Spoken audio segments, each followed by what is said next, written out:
Second time fighters, তোমাদের already সব exam শেষ। তোমরা যারা অলরেডি ডিসাইড করে ফেলছো ভাই হ্যাঁ আমরা সেকেন্ড টাইম প্রস্তুতি নিব, তোমরা আসলে একদম ঠিক জায়গায় আসছো এবং ঠিক ভিডিও দেখতেছো।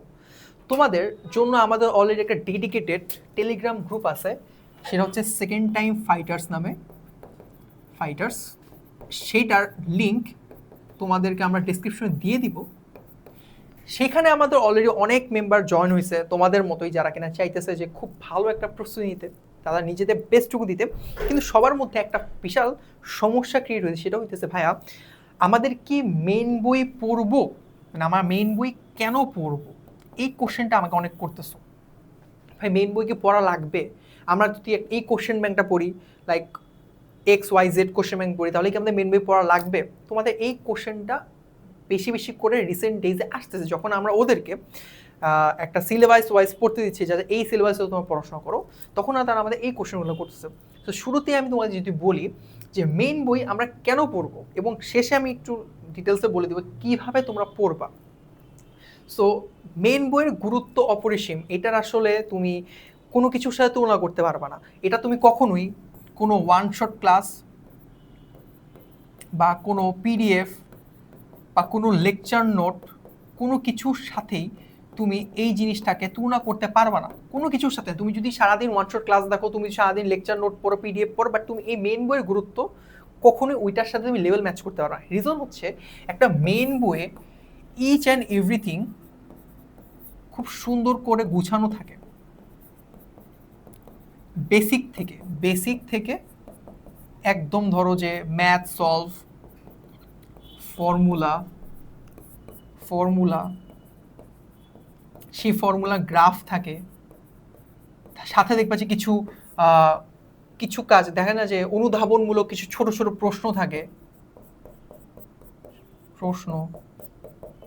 প্লাস হচ্ছে কিছু শর্ট নোট থাকে, যেটা একটা বইয়ের ভালো করে পড়লে এই একটা জিনিসও তোমার কিন্তু মিস হবে না। আমি কিন্তু বলি না বইয়ের মধ্যে MCQ আছে বা সিকিউ আছে, কিচ্ছু বলি না, জাস্ট বলছি এই জিনিসগুলো দেখো। একটা মেইন বই যখন তুমি রিডিং পড়বা, তুমি সেটা বেসিকটা খুব ভালো করে বুঝতেছো, সেটা তারপর তুমি বেসিক থেকে তুমি ফর্মুলাগুলো জানতেছো, সেই ফর্মুলা গ্রাফ তুমি জানতেছো, সেই গ্রাফ থেকে সেই ফর্মুলা এবং গ্রাফ থেকে তুমি ম্যাথ সলভ করতে পারতেছো, সাথে দেখবা ছোটো ছোটো কিছু শর্ট নোট, ছোটো ছোটো প্রশ্ন আছে। এই জিনিসগুলা একটা মেইন বইয়ের গুরুত্ব একটা ওয়ান শট ক্লাস, একটা PDF lecture note, each and every জিনিস থেকে আলাদা করে দিচ্ছে। দ্যাটস ওয়াই তোমার মেইন বই তোমাকে খুব ভালো করে পড়তে হবে। তোমাদের পরীক্ষায় চান্স না পাওয়ার একটা মেজর রিজন আমি যা বুঝতেছি, তোমরা অনেকেই মেইন বইটা ধরেই দেখো না আসলে অ্যাডমিশন টাইমে। মেইন বই একবারই পড়ে অ্যাডমিশন টাইমে, পোলাপান একবারই ভালো করে পড়ে, এরপর সব কোশ্চেন ব্যাংক সলভ করে। আমার নিশ্চিত তোমরা মেইন বই কেউ ভালো করে পড়ো নাই। দ্যাটস ওয়াই তোমাদের পজিশন এত পিছনে আসছে, অথবা তোমরা ভালো একটা জায়গায় চান্স পাও নাই, বা তোমার নেগেটিভ বেশি খাইছো, এবং তোমাদের পড়াশোনাও তোমরা ওইভাবে কনসেন্ট্রেট করতে পারো, কারণ তোমার সারাদিন হয়তো ওই ক্লাসগুলো দেখছো। বুঝাইতে পারছি আমি? তো তোমাদের কাজ হবে একটা মেইন বই যখন তুমি পড়বা, অবশ্যই কিভাবে পড়বা। এখন অনেকে বলছো ভাই একটা মেইন বই পড়তে অনেক সময় লাগতেছে, ঠিক আছে, মেইন বই কেন পড়বো এটা বুঝাইতে পারছি, মেইন বইটা কিভাবে পড়বো সেটা তোমাদের জানা জরুরি। কারণ মেইন বই তো পড়তে হবে এটা বললাম, তোমরাও বুঝতেছো, বাট কিভাবে পড়বা সেটা জানা জরুরি। কারণ একটা শুধু মেইন বই শুধু রিডিং দিলেই চলবে না।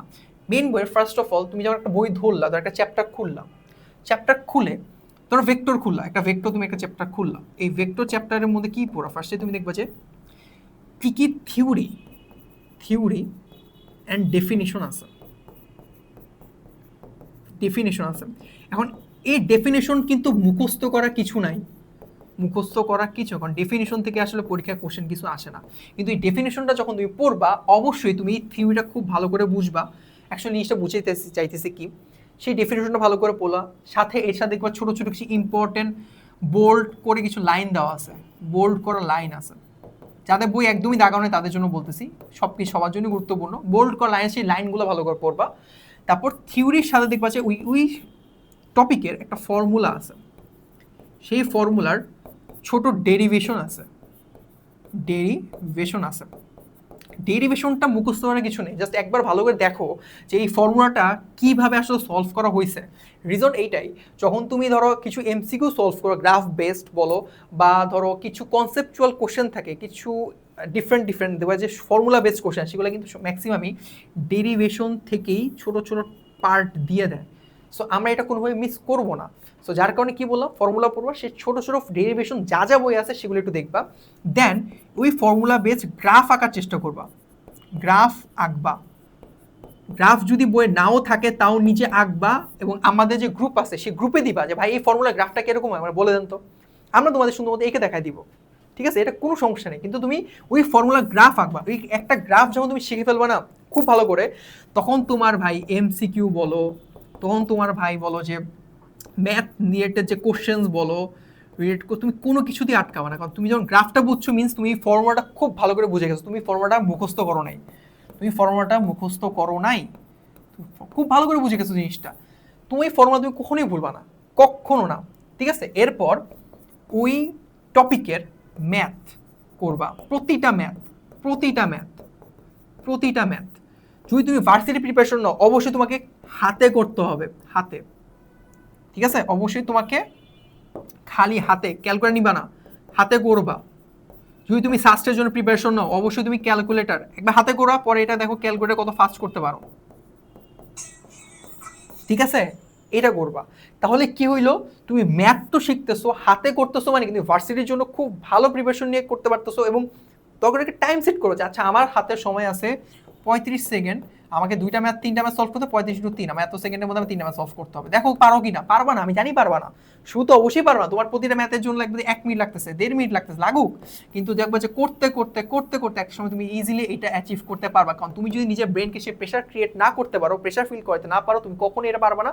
এবং এই ম্যাথগুলো যখন পরীক্ষা আসে তুমি তোমার 1.5 মিনিট লাগবে এবং পরীক্ষা তুমি খারাপ করবা, তুমি নাম্বার পাবা না। সো এই গেল তোমার ম্যাথ পড়বা, তারপর হাতে করবা ক্যালকুলেট। এবার ম্যাথ পড়লাম, ভালো কথা, ম্যাথ পড়া শেষ।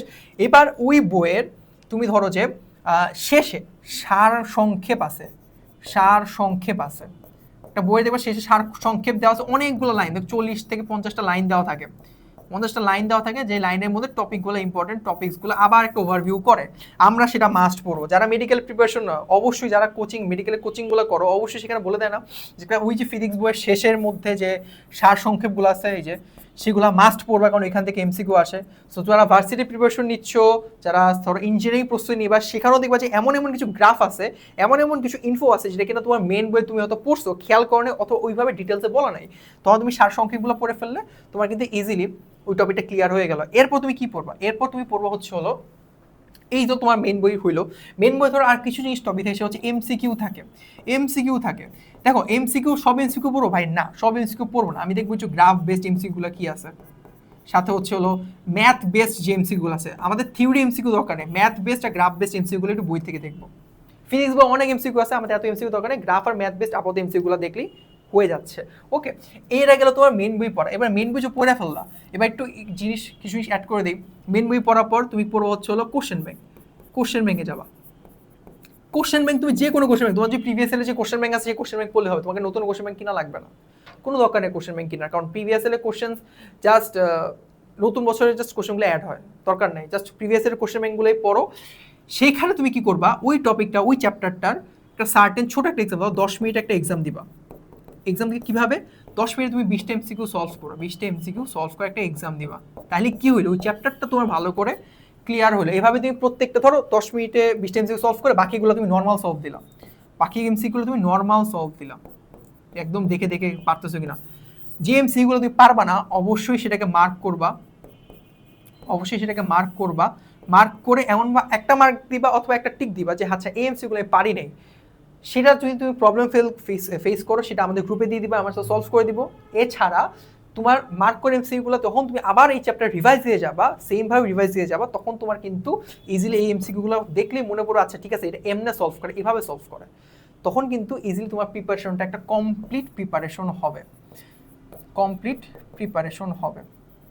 দেখো ভাই এই যে এত কিছু বলতেছি এটা জাস্ট বিকজ অফ তোমরা যাতে ভালো করে চান্স পাও, কারণ তোমাদের নেক্সট টাইম যে কম্পিটিশনটা হবে সেটা হচ্ছে H26 এর সাথে। এই 26 ব্যাচ দেখবা যে ওরা কিন্তু অলরেডি ফুল সিলেবাসে পড়াশোনা করছে, তোমরা কিন্তু ফুল সিলেবাসে পড়াশোনা করো নাই, তারপরে ওরা তোমার থেকে অলরেডি একটা ভালো একটা অ্যাডভান্টেজ, পড়াশোনা করুক না করুক, যারা পড়াশোনা করছে তারা ঠিকই সব কিছু পড়ছে, তো তোমাদেরকেও এখন পুরো একদম ফুললি প্রিপেয়ার্ড হয়ে এক্সাম হলে যাইতে হবে, যাতে করে তুমি কোনোভাবেই এক্সামটা খারাপ না হয়। তুমি যারা প্রত্যেকটা পরীক্ষায় দেখো, তুমি যখন একটা পরীক্ষা ভালো দিয়ে আসো, জিএসটি বা যে কোনো একটা পরীক্ষা ভালো দিয়ে আসো, তখন ইচ অ্যান্ড এভরি এক্সাম তোমার অটোমেটিক ভালো হবে, ঠিক আছে? সো এই কনফিডেন্সটা যাতে লো না হয় সেই জন্যই বলছি ভাই পড়াশোনা করো। এছাড়া আমাদের ধরো উইকলি একটা এক্সাম হবে, আমাদের গ্রুপে কিন্তু আমরা উইকলি এক্সামও নিব, এক্সাম নিচ্ছি অলরেডি, টপিক ওয়াইজ এক্সাম নিব, উইকলি এক্সাম তুমি বুঝতে পারো তোমার আসলে কোথায় সমস্যা। সো এই হচ্ছে ব্যাপার। এছাড়া এবং এই প্রত্যেক দিন শুধু ফ্রি, এবং তোমাদের আমরা প্ল্যানও করছি নেক্সট উইক থেকে একদম যে টপিকের ক্লাস থাকবে সেই টপিকের free lecture one shot class, আমরা যাতে বই আগে ওই ক্লাসটা দেখে দেন, বই পড়লে তোমাদের যাতে সব কিছুতেই সুবিধা হয়। So that's it. এটাই বলবো যে পড়াশোনা যদি করতে চাও খুব এখনই কোর্স টোর্স না কিনে ভাইয়াদের সাথে যুক্ত হয়ে দেখো কি অবস্থা কি হয়। আমি নিশ্চিত তোমাদের আসলে তোমাদের বেস্টটুকু তোমার বাবা, এটুকু ভরসা তোমার দিতে পারি। ধন্যবাদ। কমেন্ট সেকশনে তোমাদের আমরা লিংক দিয়ে দিব, তোমরা লিংকে ঢুকে মানে লিংকে ক্লিক করে গ্রুপে জয়েন হতে পারবা। So that's it.